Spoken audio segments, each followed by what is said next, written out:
بعض لوگ کہتے ہیں کہ 40 سال میں مولانا فضل الرحمان نے اسمبلی میں رہ کر ہمارے لیے کیا کیا. سبحان اللہ. ان سے پوچھو جو کہتے ہیں کیا کیا, کہ تم نے مولانا کو ووٹ کتنے دیے. آپ جا کر اپنے امام مسجد کو کہو تو نے مسجد میں کیا کیا بنایا, تو امام پوچھے گا نا کہ تم نے چندہ کتنا دیا. اسے پوچھنے کا حق نہیں ہے مولانا. تو آپ نے مولانا فضل الرحمان کو نمائندے کتنے دیے؟ آپ کیا سمجھتے ہو اکیلا مولانا فضل الرحمان جائے گا وہاں کام کر لے گا؟ بھائی وہاں ایمانی طاقت سے نہیں, ووٹ کی طاقت سے کام ہوتے ہیں. آپ نے مولانا کو کتنے 400 ممبران میں 10 ممبر آپ دیتے ہو اور چھری دے کر کہتے ہو جاؤ جنگل کاٹ کے آ جاؤ. چھری سے جنگل کٹتے ہیں؟ بتائیں. اے خدا کے بندے, ایک بڑی سی چھت ہوتی ہے, لنٹر ڈالنے کے لیے مشین آتی ہے, مستری کہتے ہیں ہم ہاتھ سے نہیں ڈالتے, اور تم حضرت مولانا فضل الرحمان کو 10 بندے دے کر کہو جا شریعت نافذ کرا. یہ کیسی بات ہے؟ اور بولتا وہ ہے جس نے ووٹ نہیں دیا ہوتا, جو ووٹ میں اپنی برادری کو دیکھتا ہے, قوم کو دیکھتا ہے, قبیلے کو دیکھتا ہے, علاقے کو دیکھتا ہے, بچے کی نوکری کو دیکھتا ہے, گھر کی نالی بننے کو اور محلے کی گلی بننے کو دیکھتا ہے, وہ بولتا ہے.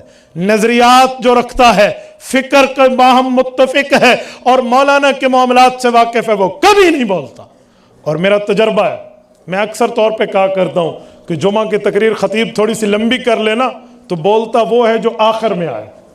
جو شروع میں آئے وہ سن رہا ہوتا ہے, وہ نہیں بولتا. وہ کہتے ہیں بالکل, پشتو میں کیا کہتے ہیں, رشتہ بھائی ٹھیک کہہ رہا ہے, سچ کہہ رہا ہے. ہاں, تو وہ بالکل نہیں بولتا, اسے مزہ آ رہا ہوتا ہے, سمجھ رہا ہوتا ہے. جو آخر میں آتے ہو بار بار گھڑی دیکھے گا, جائے ٹائم پورا ہوتا ہے, ٹائم پورا. اس پر بھی میں ایک بات کروں. لوگ کہتے ہیں امام دیر سے آتا ہے, میں کہتا ہوں امام کو دیر سے آنا چاہیے.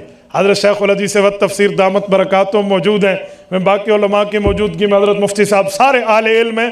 میں ایک جملہ کہتا ہوں, ان حضرات نے واقعی تائید کرنی ہے کہ امام بعد میں آئے کوئی عیب نہیں ہے, مقتدی پہلے آئے.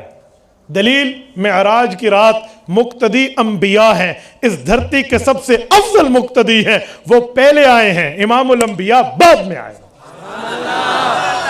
ہمارے اوپر کیا اعتراض ہے بھئی امام لیٹ ہو گیا؟ امام کبھی کبھی لیٹ ہو جائے تو اس پر اعتراضات کی لسٹ آ جاتی ہے, تو بھئی ایسے نہیں ہے. تو اس امام کو حق ہے پوچھنے کا, تو ہمیں بھی حق ہے کہ آپ نے مولانا کو کتنے ووٹ دیے ہیں. بابا جتنے دیے ہیں نا, اتنی خدمت اس بندے نے اپنی عمر اپنے علم سے بڑھ کے کی ہے, بڑھ کے کی ہے.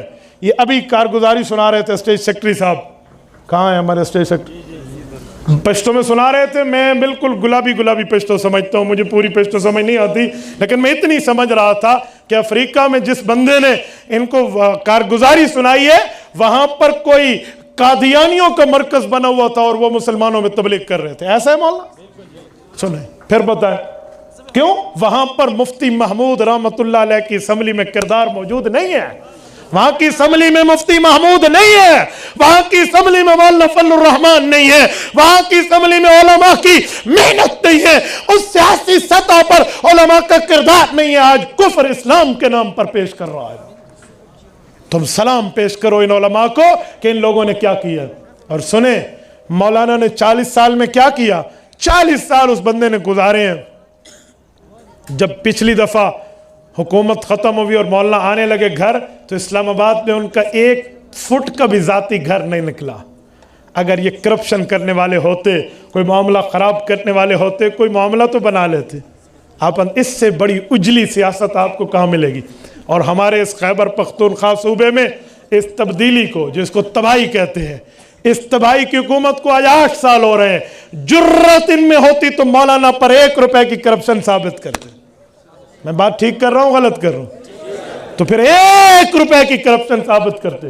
سارا جھوٹ ہے, کچھ بھی نہیں ہے. اور انشاءاللہ تعالی وہ دن دور نہیں ہے جب ان لوگوں کی ٹکٹ کاٹ کے آپ ان کو بھاگتا دیکھیں گے.